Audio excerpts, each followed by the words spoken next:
আসসালামু আলাইকুম দর্শক, এই মুহূর্তে আমরা আছি চাঁদপুর সদর থানা সবরমালী গরুর হাটে। তো সবরমালী গরুর হাটের বিভিন্ন স্পট ঘুরে আমরা দেখলাম এই মুহূর্তে আছে আলামিন ভাইয়ের কাছে। আলামিন ভাই আসছে শরীয়তপুর জেলা থেকে, নড়িয়া থানা থেকে। তো উনি 4টা গরু নিয়ে আসছে, সবগুলোই দেখা যায় মাশাআল্লাহ বড় বড় গরু, এগুলো বাছুর বলা যায় না। তো এই মুহূর্তে আমরা আলামিন ভাইয়ের কাছ থেকে ওনার গরুগুলোর দাম জানবো। আর যার যদি উনি জানে, যেহেতু এগুলো বেশিরভাগই ক্রয় করা থাকে, অনেক সময় বয়সটা বলা যায় না, তারপরে যতটুকু জানে বলবে। তো আলামিন ভাই, কী খবর আছেন? ভালো? আপনি তো 4টা গরু নিয়ে আসছেন, তো এখন এই যে সাদা গরুটা, এটার দাম কত চাইতেছেন ভাই? এটা বয়স কত? 1,15,000 না? দর্শক, এই গরুটা চাইতেছে 1,15,000। এটা তো হচ্ছে চাওয়া দাম। দাম এই 1,05,000 হলে বেচা যাবে। 1,05,000 হলে বিক্রি করবেন।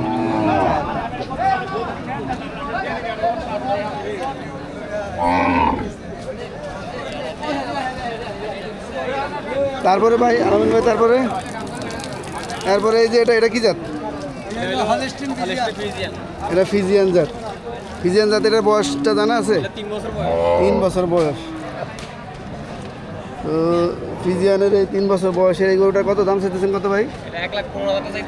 আর বিক্রি 1,02,000 ছাড়বেন। চাওয়া দাম 1,15,000 আর বিক্রি 1,10,000 হলে বিক্রি করবেন। তারপরে আমরা আছি 3 নম্বর গরু।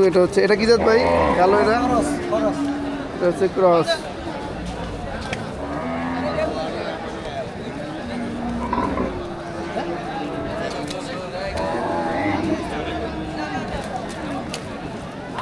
আলামিন ভাই, এটার দাম কত চাইতেছেন?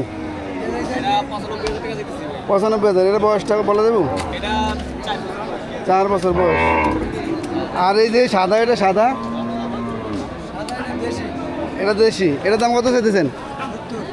70 চাওয়া দাম। বিক্রি 65 হলে বিক্রি করবেন। দর্শক, এটা হচ্ছে দেশি জাতের গরু, আর এটার দাম চাইতেছেন 70,000, 65 হলে বিক্রি করবেন। তো এই ছিল আমাদের আলামিন ভাইয়ের, শরীয়তপুর থেকে আসা আলামিন ভাইয়ের গরু। 4টা গরু নিয়ে আসছে উনি। মূলাইছেনি? কেউ মূলায়নি? ওই ফিজিয়ান যে ডোরা কাটা, ওটা 95 বলছে না? আচ্ছা, আরেকটা মূলায় না? ওই যে সামনে প্রথম যেটা আমরা দেখাইছি, ওটা 1,02,000 বলছে উনি। 1,05,000 হলে বিক্রি করবেন হয়তো, না? 1,10,000 হলে বিক্রি করবেন। তো বন্ধুরা, এই ছিল আমাদের আলামিন ভাইয়ের গরুর দাম। পরবর্তীতে যাচ্ছি আরেকজনের কাছে।